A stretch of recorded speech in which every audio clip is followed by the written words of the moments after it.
All right, it's my pleasure to introduce the next two speakers.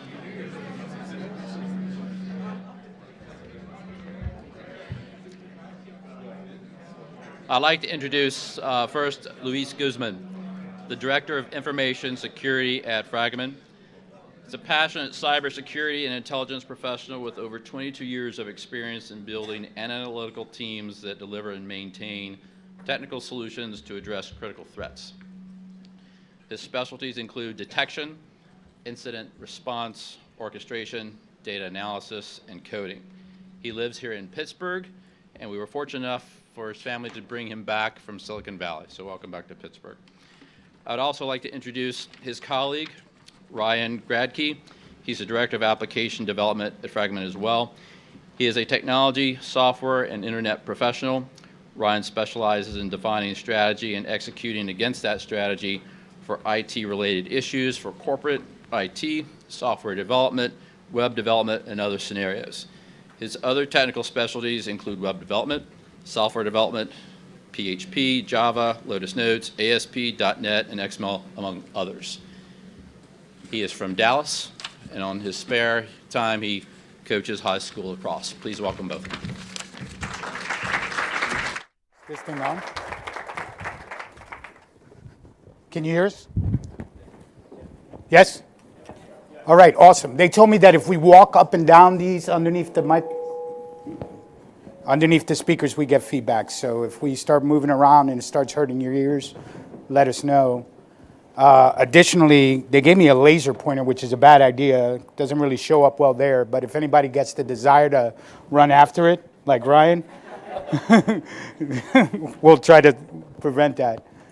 Okay, so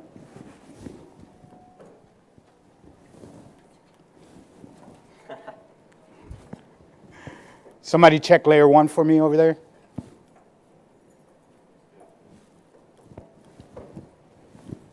Clicker now.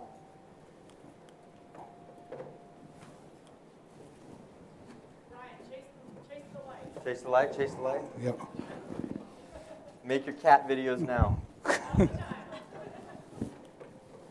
Well, I'll just jump in. I mean, the next slide is going to just go through and introduce us a little bit more, and then we'll get to that. But as Doug introduced, Ryan Gradke, Director of App Dev for Fragomen. Been with Fragomen for 14 years. Building applications, mostly homegrown things, implementing a few things off the shelf, but mostly homegrown applications at Fragomen. Because our business, we'll dive into our business a little bit more, isn't something you really buy something off the shelf for. So the one thing I was going to say about my skills, or that he read off, I mean, if you're brave enough to still say you have Lotus Notes on your resume, then you can call yourself godfather of NoSQL and big data. At least that's what I like to try and say. So. Yep, so my name is Luis Guzman. I'm an old military guy that at some point decided to become a civilian. Moved here to Pittsburgh, lived in California, been kind of interested in big data, old school style as well, dealing with a lot of information from disparate sources, trying to pull it together. And also really interested in what we're talking about today, which is, you know, our concepts around how do we operationalize this data to support our decision-making processes, right? And so a little bit about Fragomen. Yeah, so I'm sure Fragomen's a common household name. You guys all know who we are and what we do. But no, Fragomen is the largest immigration service provider law firm in the world. So we have offices all over the States, Latin America, Asia, EMEA, South Africa, Australia. And if you are going to work in a different country that you don't live in, then we're probably helping you obtain that visa or that work permit or that residency visa to get in there. We work with corporations. We help out individuals. We partner with other global mobility firms and other big four related to tax issues, moving, relocation, and then driving just to get information. So as we're collecting information to get you a visa, probably a lot of PII included in that information, in all those things that we're ingesting? Yeah, so from my point of view, being new to Fragomen, less than 4 months, what a daunting task that was. And then, realizing that if you were moving from Angola to Zaire, we were probably touching your data, right? And that kind of was like, wow, that's a lot. And what that introduced is a tremendous a very diverse policy and regulation landscape that we have to understand and deal with, right? And the key to that for us was, starting to really dive into what was the data that was there, what were the expectations from any region or country or individual that we were dealing with, but then additionally, how do we gather all this information, not only about the business, but also about our performance and how well we're doing and how well we're able to maintain reliability. And then for me, obviously, what were the threats that we were facing, from nation states down to criminal to commodity malware to individual threats. So super interesting. And so what we decided is a little different than the big data talk where we're going to wow you with K-clustering discussions and so on, right? Like, we're going to talk a little bit about how do we look at providing, being able to develop, provide security and have strong infrastructure in order to accelerate the velocity of our delivery to the business, right? Can you click it back there? And I'll just point at you like this. I won't use the laser. So, we're going to talk about a little non-traditional, big data in a sense, and to do that, I've got to step back and tell you where we came from and some of our problems, right? So, from a development standpoint, being at Fragomen for a long time, we were building our own applications, right? Built them in-house, but honestly, our apps were pretty old. Our processes to build those applications were old as well. We built huge, monolithic, non-nimble applications that hurt us in deploying, in a build process. We just didn't have any of that in place, all right? And without any of that in place, we weren't even tracking any information about that. If we did something, if we got from point A to point B, we were happy that we got there. Didn't care how we got there, didn't care about any of the information that was generated on that journey and on that process and how it could help us out, what we could do. So we were, in a sense, pretty slow. We couldn't keep pace with just even current development standards. Let alone think about, hey, how are we going to use big data and what are we going to do there? Getting away from Lotus Notes, like I said, was a problem for us. So that's kind of part of the environment that we were in and what we were doing. And that leads in even to operations. Just from an ops standpoint, we had no control over what our environment looked like, what it was. We couldn't replicate things easily. And we just didn't know anything about what we were doing. Yep, and I'm going to talk for Mike D, which was the missing Beastie Boy up there, who's not here today, who really was trying to run an IT operation that was undersourced, self-trained, dealing with tailored IT problems globally, where someone had to maintain a server and couldn't patch it in their mind because of their special touch that they had or their special code that they put on there. And then, we were extremely slow to adopt change. And, Mike D, who's not named Mike D, wasn't, had the conversation with me to said, we have to do something about this as well. And then my observations of what was there on the ground was I showed up and all of our information, all of our security pieces were outsourced, right? They went to really great companies that call themselves MSSPs, which could work, but only if you have people that understand your own environment and are able to contextualize that for them. Otherwise, all of their models that they're developing really don't mean anything to alerting. So old saying when I was a soldier was remote support ain't, right? Meaning that, if you're not living and breathing security with whoever's helping you and they're not staying up at 2 o'clock in the morning with you, it ain't help, right? Additionally, we were super compliance-based, which is super important, and don't misunderstand what I'm saying.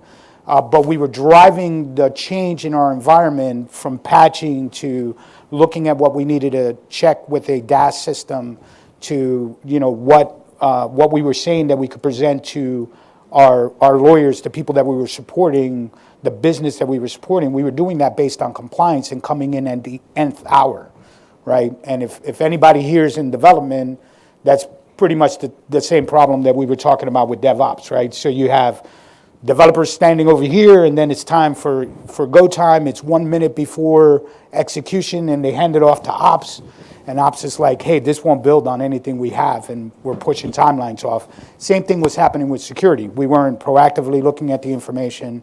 We weren't proactively gathering data about what the status was of our environment, and we weren't enabling us to change because we were coming in at the last minute and saying, you got to roll back everything you did for the last 12 months. Okay? I practiced at this. So, as you said, homegrown applications. We were building our own things. I mean, we thought we were doing things to be secure, but I mean, we were building homegrown applications. They were probably insecure. There were holes, there were gaps, there was things we didn't know about. And then there were just gaps in pushing that out, and from not having information about testing to not having information about those environments that we push things out to. Yep, and then what we ended up having was shadow IT. I mean, you would get some brilliant professional who's just trying to solve a problem, right? So what do? They build it at their house, they bring it into work, they start taking company data, they start presenting it to the internet, pretty much for anyone to see, and we're maybe finding it 7 months later, right? Not that exists because I haven't been there that long, but I've seen it happen. It exists. Okay. Yeah, I've seen it happen before, and what that caused was then, we had support staff that wasn't able to put their arms around what was in our environment. We didn't have a way to discover new things and tool ourselves to be better, right? And then you're next. Yeah, I mean, that just leads to division of our workforce, right? Dev, we kept saying dev was doing one thing, ops was doing something else.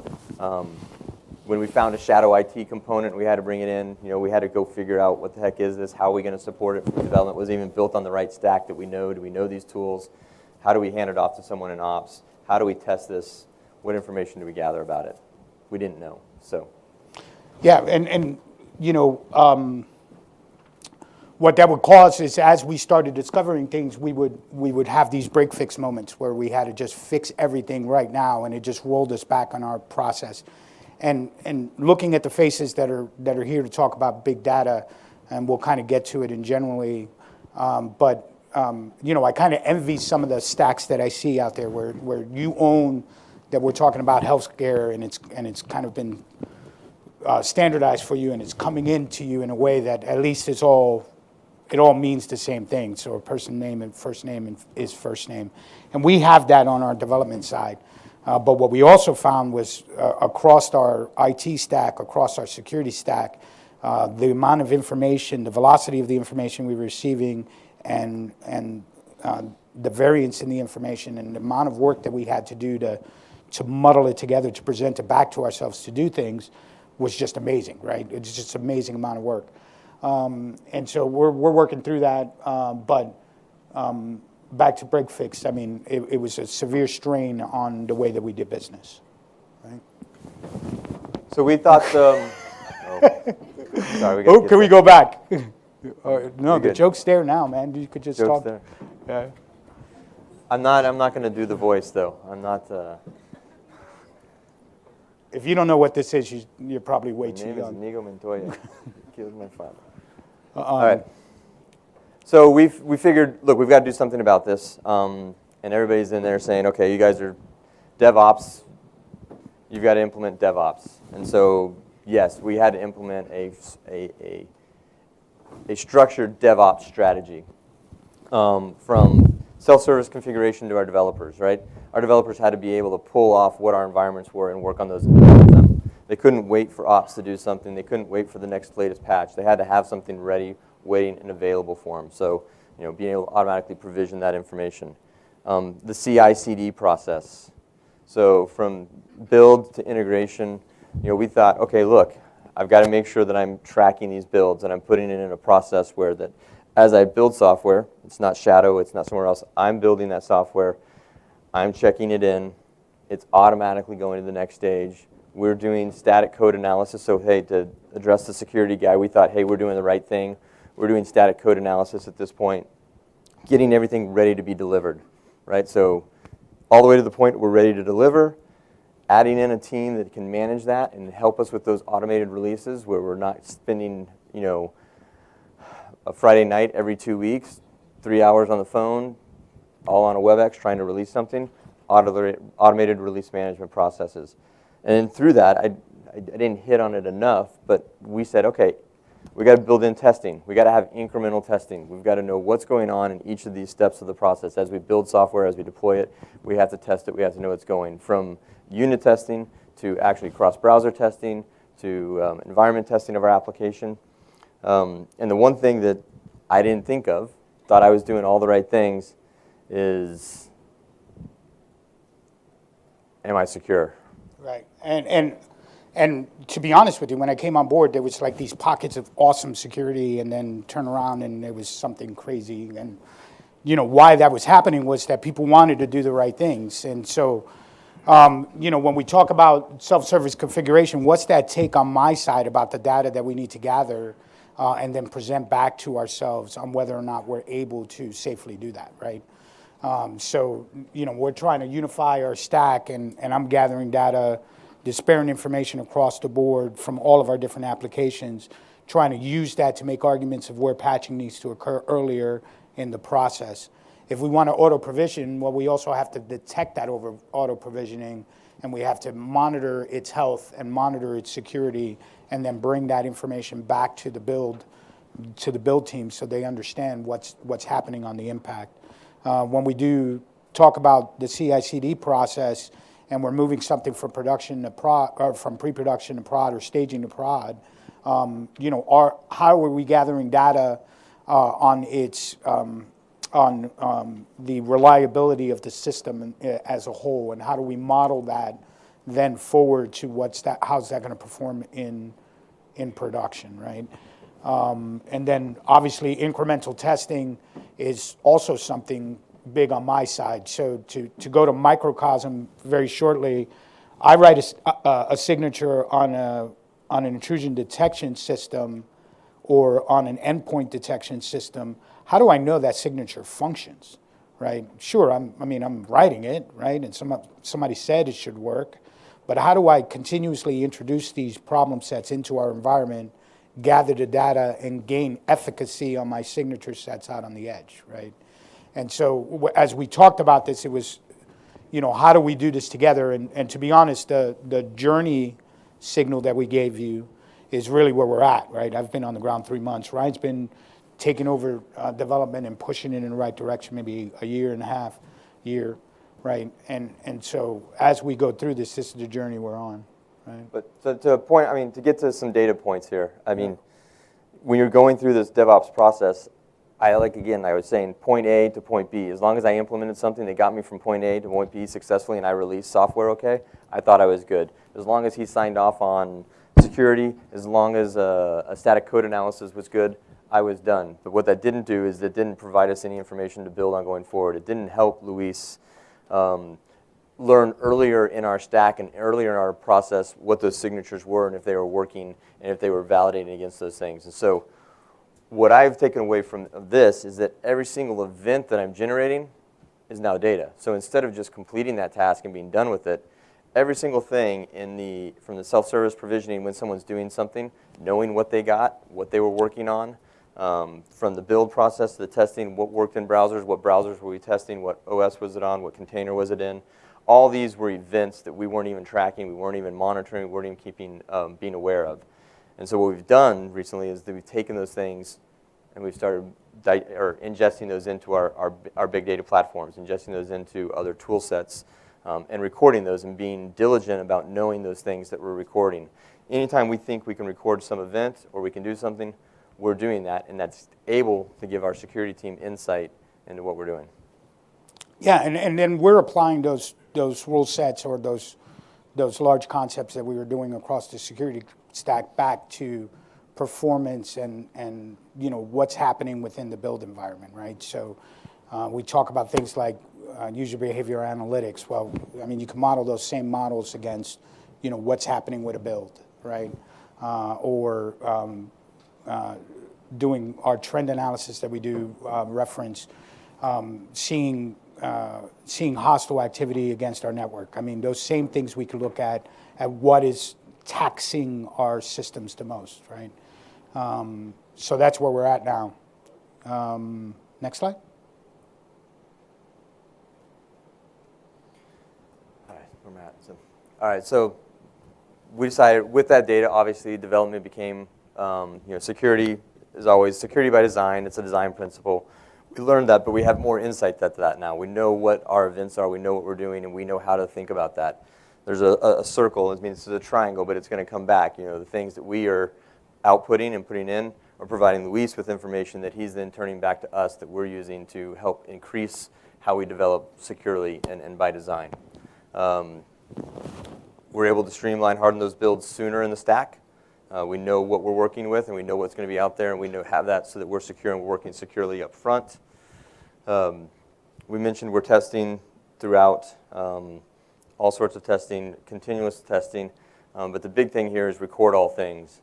So when you're going through this process and you're going through these steps, I mean, it's record all things. I mean, that's the advantage of building a set of big data. I mean, I'm not just working off the sexy customer data that we have, but that's being added to what we're having because that has PII, and we're trying to see, okay, what are we doing with PII? Where are those events?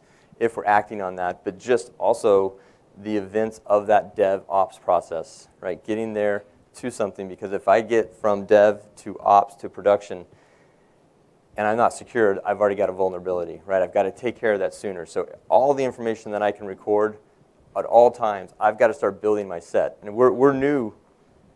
I mean, we're new to big data. I could sit here and say, look, I have terabytes of immigration data, and we could be really sexy about, and bring our director of BI in, and be really sexy about what we're doing with these kind of people are traveling from here to here, and Donald Trump said this, and that happened to this on immigration, and what kind of visas we were doing.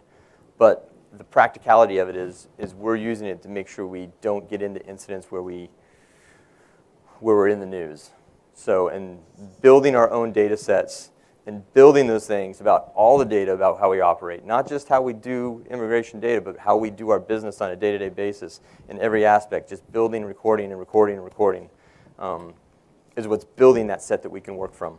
Yeah, and then, that's also helped me make the argument, or help us make the argument that we need to create a homogeneous environment, that we need to go find shadow IT and bring it in, that discovery of information flows or processes that are exposing potential data are taken seriously throughout the business. And we're talking to them in the same manner that they're hearing about the new release, the new iPhone and what that does to immigration in the United States as well, right? Like they're seeing it in the same way. And that's helping us tell that story. And then, monitor all things is part of that. And then we're using that to drive decisions on where we invest, obviously. That's the purpose behind everything, right? So we're driving decisions on where we invest in time, people, money, infrastructure, based on this short trip that we've taken to kind of look at it. So we were able to turn the direction of our build platform because of that. Then this thing that's called purple teaming assessment is probably, unless you're, is there any security people in the room? All right, we got one. Awesome. Awesome. She's back there going, this is awesome. Or, wow, that's like 10 years ago. But purple teaming assessments, just kind of give you an idea. This is about an interactive, the bad guy does this, so the blue guy has to do that, right? And it's about an interaction through our entire stack of bad things that could occur, and thus what should be happening on the blue side. So, for example, if we're peak flowing double the amount of web requests at a particular time, what's the expected action from the infrastructure, and thus, were we able to detect it, observe it, orient on it, do something about it, and maintain reliability of the product as we were going, right? And we have to capture that data at scale and speed, and then transform it to deliver it back in the middle of their build process. And with honestly, with his team really wanting to see the data, but having no time to go dive into it and figure it out themselves. So we have to deliver it in context to what they're doing, right? And then lastly, on the compliance side, really demonstration of security where, frankly now, the effort is so that if an auditor comes in the room, I have a set of dashboards they can go read, and then we could talk, right? Versus like, oh, hold on a second, 3.5 weeks from now, I'll send you a picture of how I'm ingesting data, right? That stuff is live now, where I could just turn around and go, those are the incidents, and here is how I degraded those incidents over time. I didn't hit on it, but we talked about shadow IT a bit. I mean, and it's still a problem, and it's a problem everywhere. People doing something, and then you worry about that data, that PII, and we worry about security, and we worry about things getting out. The benefit to me recording all things in our known processes is that Luis knows what our known processes are. So when he's monitoring the edge and monitoring other things, and something crops up, and it doesn't match our patterns now, we know something else is being done, and we're notified, right? I mean, that may be simple, but I just felt that that's something you got to identify and you got to know. So if you're worried about security, you're worried about data leakage, you got to know what's out there and what's in your environment. And just knowing that a machine's out there and this is communicating, it isn't telling you. But if it's not comparing to what you have and what your known environment is and what you've built up through your dev, test, staging, production, and you're not collecting that data, you don't have any way to figure what that is and what that difference is. Yeah, if I could pull that string a second, we get called into an incident, and if it's brand new, I've never seen it before, I got to orient myself to that entire process with no history, right? So I don't know what's right or wrong or how it should function or what test it went through and when's the first time it got put into production and when was a vulnerability introduced and when was information gathered and potentially exposed. I mean, that's where you start from. We've talked about it on the security side, but in general, it's maybe a 1 hour fix at the dev side. Once you're in pre-production, that may be tenfold the amount of time you have to spend on the problem. Once you're into production, it's 100 or more fold to de-ravel that, right? So that drives, again, this data that we're gathering is driving how we're making decisions about, do we patch, when do we patch, do we eat the 2 hour, 12 hour, 2-day delay on deployment of a new feature for our business, because we know we're saving ourselves hundreds of hours on the back end, and we can prove, because we can show that our time to discovery and mitigation of a vulnerability or of a potential problem is much lower because we know what we're looking for, right? I was just making sure you're awake. All right, so it's a lot of data, right? Huge amounts, and this is the most data-driven slide that we're going to talk about because it really was about how do we work together.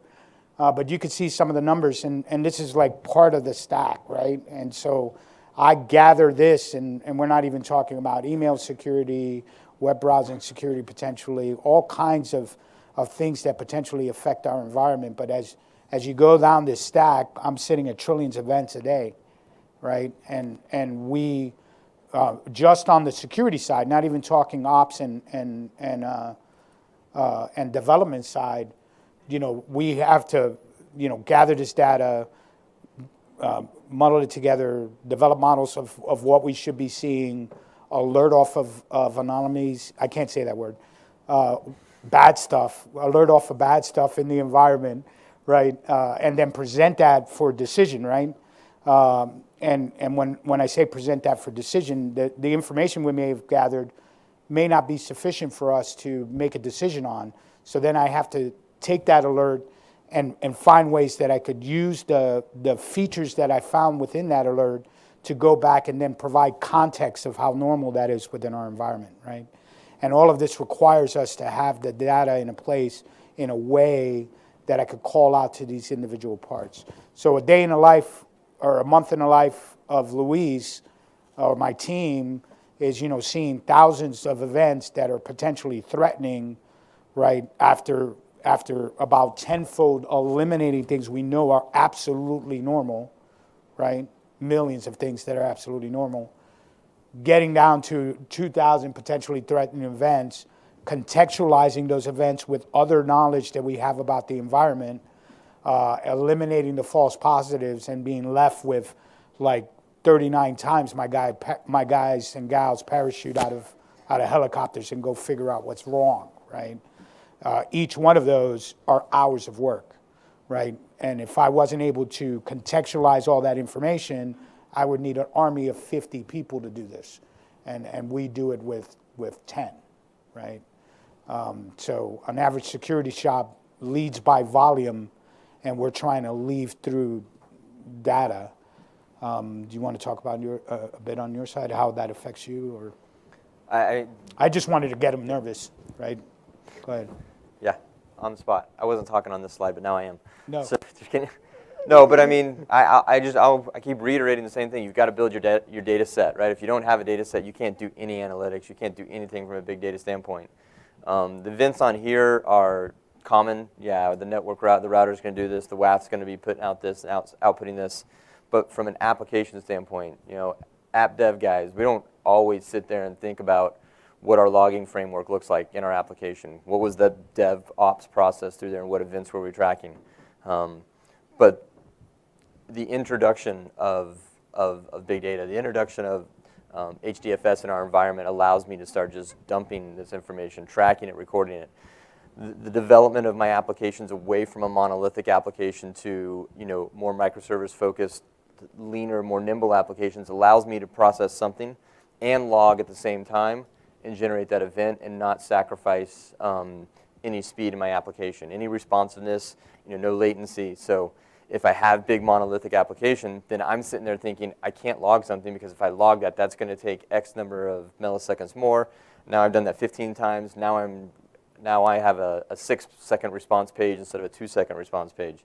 And so that's where the change in our application from the biggest perspective, from those big monolithics to these smaller microservice approach, API layers. Every single layer, we have to start thinking about what kind of information are we logging and what can we now add to it and what can we log and what can we put out there so that this information can help support our known universe. Right. So, and just to kind of pull that a bit too, obviously Ryan can't he can't take a snapshot in time for everything that's happening in the environment and try to send it to the system as a log, right? So a lot of this information in stream, we're decorating with other knowledge of the environment, right? So perhaps because he provides me an application or an action ID that runs all the way down the stack, I'm then able to decorate that inbound for other places I'm collecting data about a particular operation, right?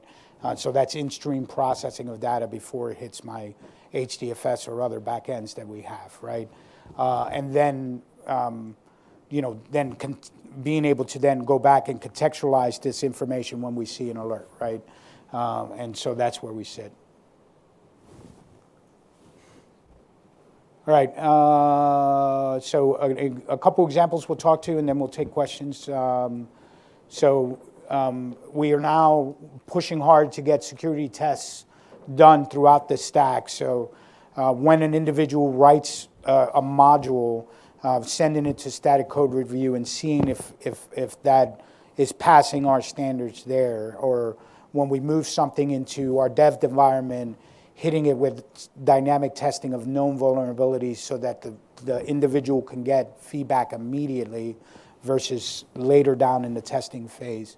And then looking at our build process in general to see where things are being introduced that are potential problems, right?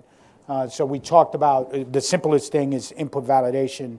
but that's a good example of where we discover reoccurring problems and we're able to address individual contributors to the code, or to look at where we need to put energy in creating a central module, so to simplify the build process on Ryan's side. Right, we can address it as a principle instead of just addressing it every single time I get something. I could have my static code analysis, or I could have X process tell me, but I can ignore those things. I can say that's a priority 3. I don't have to do anything about that. You know, I have a reason around that. But because we're collecting that over and over through continuous testing, through continuous integration, Luis is telling me, hey, you've got this trend and you keep doing it over and over again, and we have to address it by principle.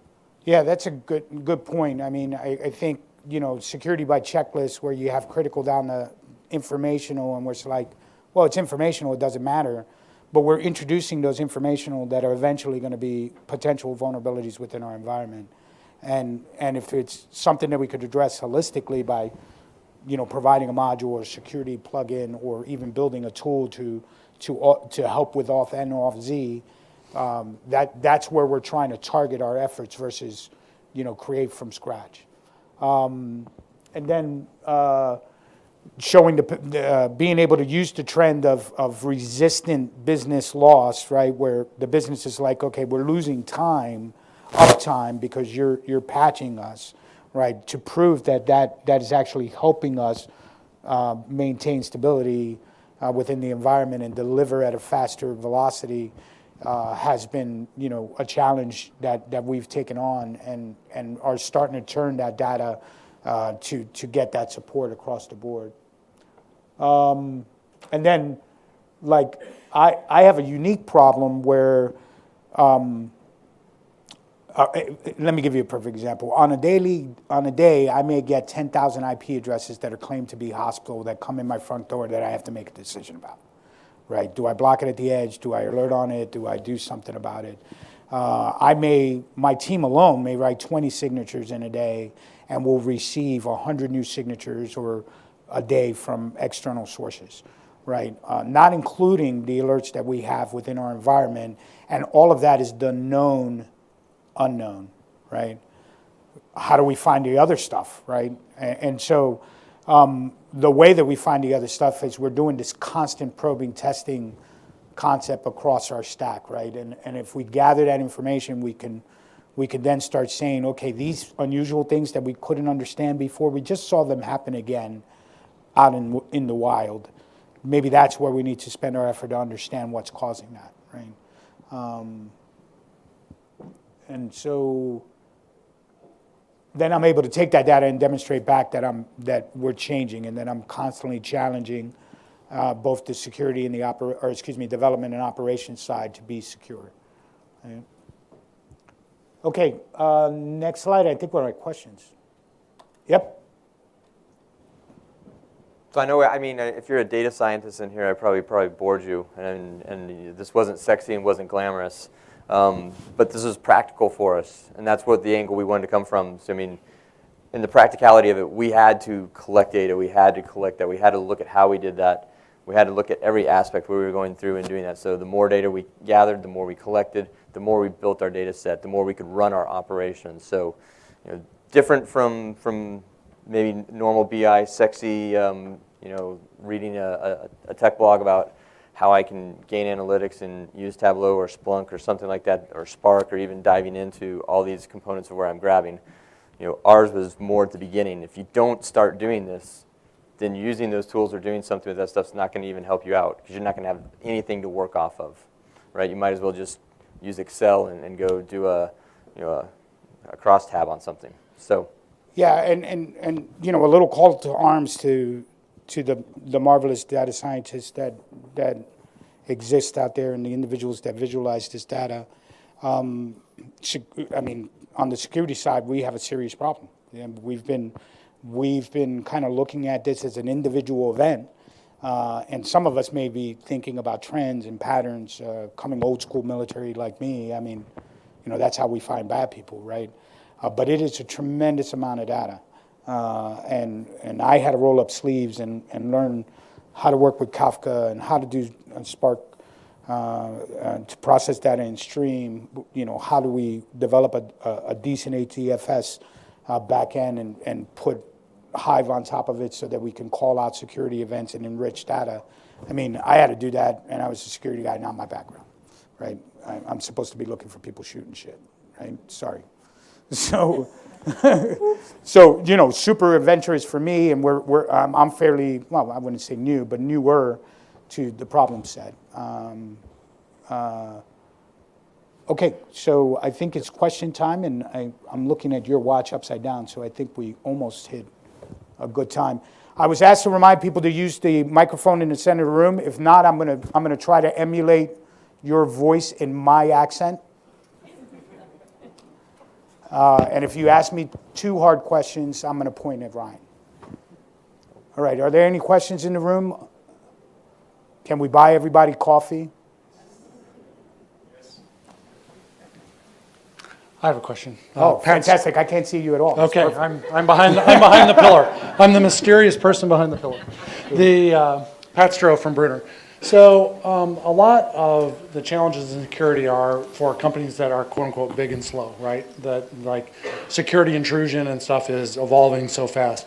Have you evaluated platforms such as like FireEye? I know there are other ones that are more kind of trying to look at things in terms of like state of the art kinds of intrusion detection and other kinds of security threats. And are those like big and complicated and hard to implement? Are they expensive? Are they just kind of very limited? Like, what's your take on this?